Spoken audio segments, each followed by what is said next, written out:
तो हमारी वीडियो आपको कैसी लगी, अच्छी लगी तो लाइक, सब्सक्राइब, शेयर करना मत भूलें और अच्छे वीडियो के लिए हमारे साथ जुड़े रहिए। हरिओम।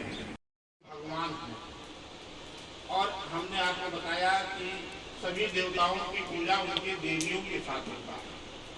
यदि इनकी देवी को यहाँ नहीं स्थापना करेंगे तो मेरा यज्ञ संपन्न नहीं होगा। इनके देवी का नाम मालूम है? एक पुरुषोत्तम भगवान की पत्नी का नाम, यज्ञ पुरुषोत्तम भगवान के पत्नी का नाम विष्णु जी। विष्णु का ही दूसरा अवतार यज्ञ पुरुषोत्तम है। सत्यनारायण भी वही है, अलग अलग रूप धारण किए ना। ये जो यज्ञ पुरुषोत्तम भगवान का धारण है, इनके पत्नी का नाम।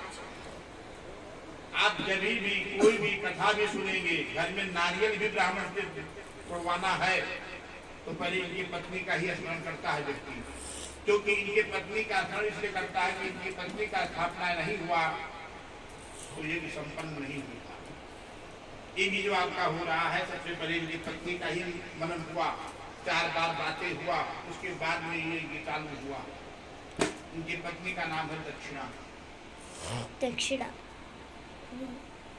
आचार्य भले 1100 वाला ही है, 1100 ही लेगा, लेकिन आचार्य से पूछा जाता है। क्यों? यदि हम 2100 दे दिया और पूछा नहीं तो आचार्य बोलेगा हमको 3100 चाहिए। यदि आचार्य संतुष्ट नहीं हुआ तो आपका फलीभूत नहीं हुआ।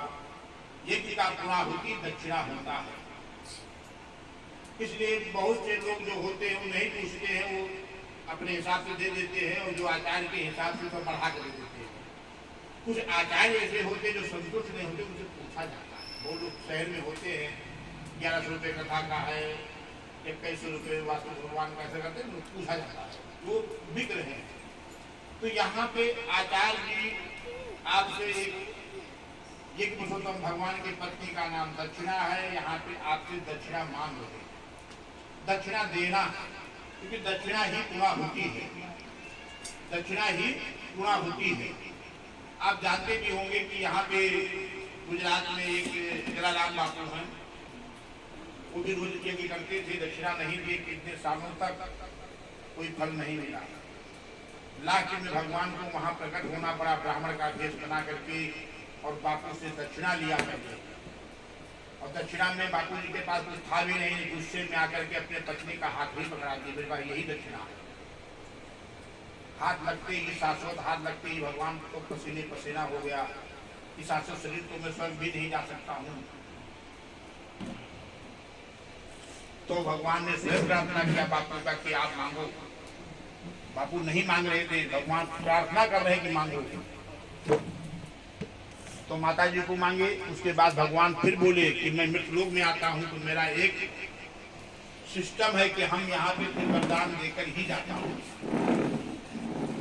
ये मेरा एक प्रथा है कि मृतलोक में जब आया हूँ तो वरदान लेके जाना है। तो बापू ने बहुत कहने पे अन्य क्षेत्र का वरदान मांगा। हमको हमारे आश्रम में कभी दान नहीं लेना पड़े, हमारे यहाँ और अन्य क्षेत्र कभी बंद नहीं हो। आज जहाँ जहाँ उनका मंदिर है, आधा राजस्थान, गुजरात पूरा, आधा महाराष्ट्र, जितने सरकारी अस्पतालें हैं, करीब करीब सब जगह जलाराम मंदिर से भोजन जाता है। आप कभी वीरपुर जाओगे तो 10,000 आदमी रोज भोजन कर रहे हैं, 20,000 आदमी रोज चाय पी रहे हैं। किसी के हाथ में कभी ना चावल देखोगे, ना घी देखोगे, कुछ नहीं। नो डोनेशन, हर जगह नो डोनेशन का बोर्ड लगा। खाली एक भारत में जो संस्था है जलाराम बापू के यहाँ लगा है, नो डोनेशन, दान नहीं चाहिए। तो आज आप वही यज्ञ कर रहे हैं। यहाँ पे दक्षिणा स्वरूप में आपको देना है,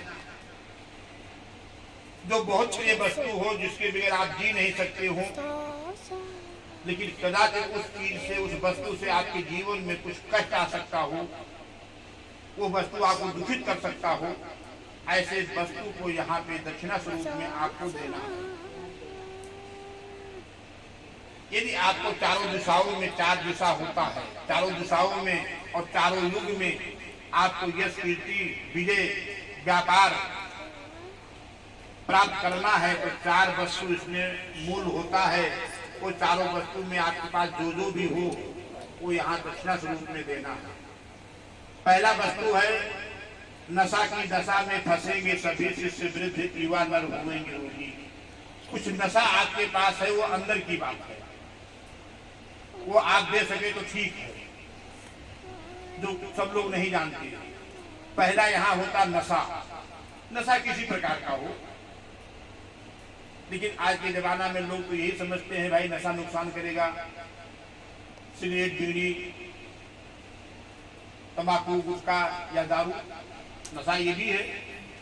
और ये आज प्रचलित है, जो कि आज हम खाएंगे पैसा लगा के और कल पैसा लगा के डबल निकालेंगे और फिर भी मेरे शरीर का कोई पार्ट डैमेज हो जाएगा, पार्ट भी डैमेज होगा।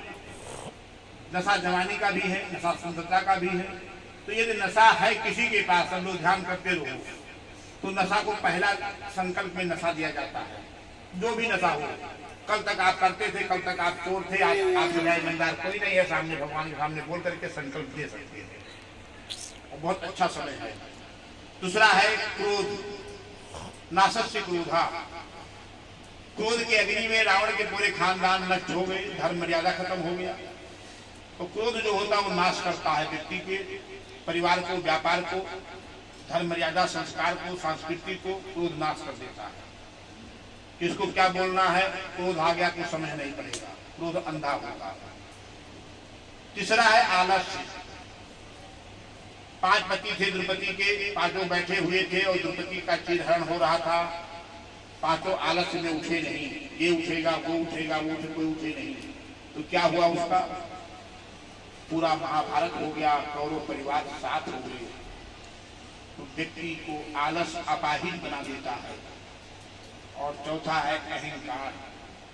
जिस अहंकार की अग्नि में आज तक कोई बचा नहीं है, अहंकार को मद कहते हैं, और मद नारायण का रूप है। मद, नारायण कहता है मेरे अलावा कोई दूसरा मद दुनिया में पैदा ही नहीं हुआ है, पैदा हुआ उसको मैं अपने में समावेश कर लेता हूँ।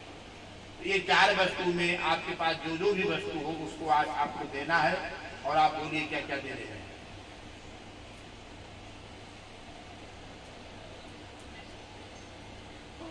बिना खोए कुछ मिलता नहीं है। राजनारायण जी, आपने बचपना खोया तो जवानी मिली है, बात समझ लेना। बचपना पकड़ के रखते जवानी कभी नहीं आती। एक खोना पड़ेगा, एक पाने के लिए। क्या दे रहे? फटाका बोलो, फटाक जोर से बोलो। इतना विचार कर रहे हो? विचार इसलिए कर रहा हूँ मुन्ना जी, ये तो बैठा हूँ और कुछ चीजें आपने ऐसी बोली है कि वो सत्य बोला हूँ मैं, वो कोई जानता नहीं, हम आप जानते हैं। कुछ चीजें ऐसी आपने बोली है जैसे मान लो क्रोध। अब कुछ भी हो, क्रोध तो वाकई आएगा ही। नहीं, वो क्रोध एक देखो, हुकूमत किससे होती है? हुकूमत गर्मी से होता है। जैसे आपने उस दिन कहा था झूठ मत बोलना पिछले 10 दिन 12 दिन। हाँ। अब मैं कई बार ऐसे सिचुएशन में पड़ गया कि झूठ बोलूं कि नहीं बोलूं, क्योंकि अब व्यापार है, व्यापार में झूठ तो बोलना ही। अगर आपका मटेरियल निकल गया है तो मटेरियल तो वहीं पड़ा हुआ है। लेकिन एक सत्य झूठ होता है, एक झूठ होता है।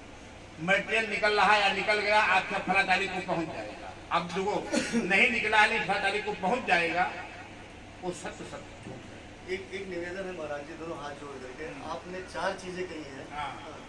उसमें से मुझे ऐसा लग रहा है कि चारों का 4 एक्सेप्ट करना है, क्योंकि अग्नि पे बैठा हुआ हूँ। हाँ। मुझे अगली बार तक का और समय चाहिए होगा कि 2 चीजें मैं स्वीकार कर रहा हूँ अभी 2 कौन बोलिए? जोर से बोलो। एक आलस्य, एक आलस्य होगा और एक व्यसन। बोल दो, अच्छा है सब। यहाँ पे एक बार मैं नस्ल पहचानने की कला है तो मेरे पास है, ऐसा नहीं है। तो हम आप जानते हैं, आप बोल दीजिए कि हाँ दूसरा भी दे रहे हैं, दे दो, अच्छा रहेगा। 4 चीज आपने कौन सी? 4 में भी 4, 2 दे दो चलो। एक है व्यसन, नशा किसी प्रकार का। दूसरा क्रोध, तीसरा आलस, चौथा अहंकार। एक आलस दे रहे हैं, आलस और अहंकार आपको दे दिया। चलो ठीक है, अगली बार बाकी का 2 कर देंगे, 6 महीने कर देंगे। 6 महीने ना, धन्यवाद। चलिए, आलस और आप अहंकार दे रहे हैं। आप क्या दे रही हैं? ये देखो, ये निकाह पूछ रहा हूँ, तू क्या दे रही है? हमारे अंदर महाराज जी जो अच्छाई हो आवे जो बुराई हो। तो बुराई में क्या दे रही है? आलस, क्रोध, अहंकार, क्या दे रही है उसमें? बोलो ना, कुछ चीज देना पड़ता है यहाँ। क्या देना है बोलो? क्रोध दे रही है, धन्यवाद। आप क्या दे रही है? लो, जो है वही छोड़ रहे, तो बोल रही है क्रोध छोड़ के बाकी 3 चीज ले लो, क्रोध अगली बार ले लेना। नहीं नहीं, क्रोध बोली कोई बात नहीं, क्रोध बोली चलो। अभी देखो इसमें क्या है कि क्रोध भी बहुत बड़ा नाश का कारण है, पाप नो जड़ छे। क्रोध मामूली नहीं है। आप बोलो क्या दे रही है गुंजा? चारों दे रही हो। व्यसन कौन सा है आपके अंदर? तब कहाँ चारों दे रही है जब है ही नहीं व्यसन? नहीं तो नहीं दे सकते। जो है चारों में जो है ऐसा बोला हूँ। क्रोध दे रही है, आलस दे रही हो,